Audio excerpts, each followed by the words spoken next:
Bonjour.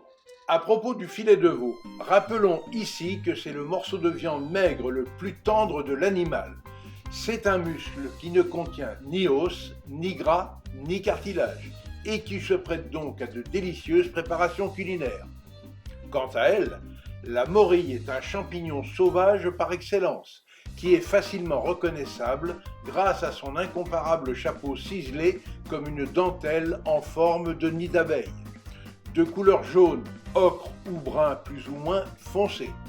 On en distingue d'ailleurs deux sortes, la ronde et la conique, aux saveurs plus prononcées, qui embaument à merveille le moindre plat grâce à ses arômes inimitables.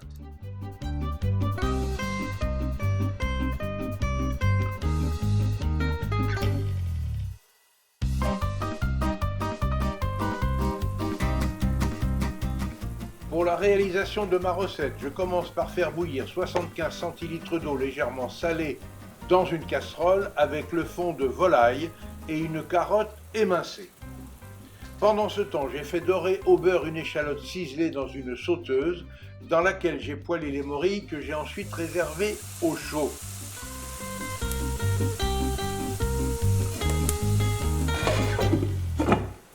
D'autre part, après avoir émincé l'oignon rouge, je l'ai fait blondir à l'huile et au beurre dans une poêle anti-adhésive. Et puis j'ai ajouté le riz pour les faire rissoler ensemble avant de les mouiller avec le vin blanc. Après évaporation complète du vin, j'ai versé le bouillon louche après louche jusqu'à la cuisson complète du riz. Il faut compter une quinzaine de minutes.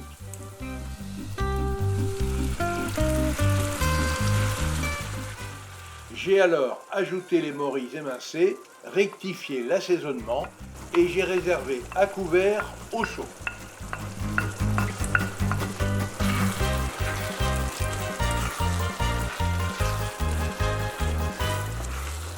Pendant tout ce temps, j'ai lavé et brossé les carottes, puis je les ai disposées dans une sauteuse dans laquelle j'ai versé une partie du bouillon destiné au risotto. Et j'ai laissé cuire ces carottes à feu doux et à couvert pendant une quinzaine de minutes.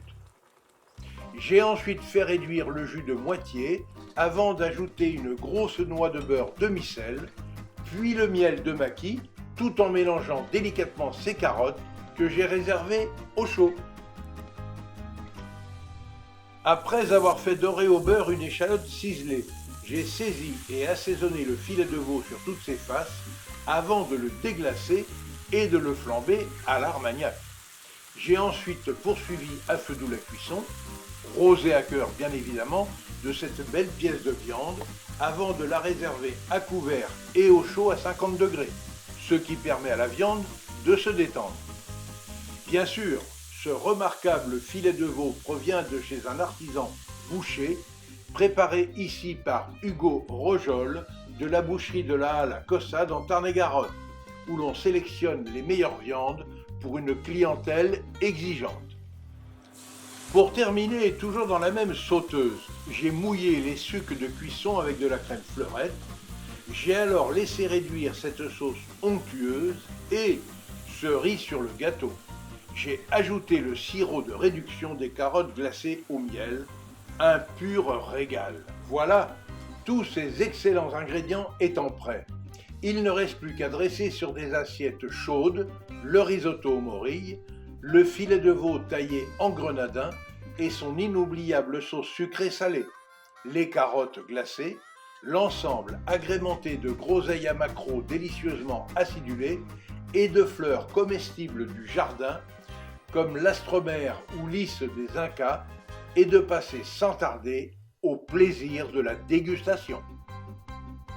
Pour accompagner cette excellente recette, j'ai choisi un vin des plus appropriés, à l'instar de la cuvée La Chapelle Rouge, un savoureux vin rouge du château de Belley, dont la spécificité de ce vin niçois est due au cépage emblématique des vignobles du Belley, comme la Folle Noire, le Braquet, mais aussi le Grenache.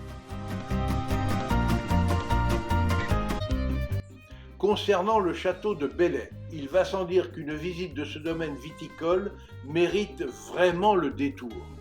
Le cadre y est idyllique, les dégustations dans la chapelle sont inoubliables Et comme se plaisait à le dire Napoléon Bonaparte, le vin inspire et contribue énormément à la joie de vivre, à consommer avec modération bien évidemment.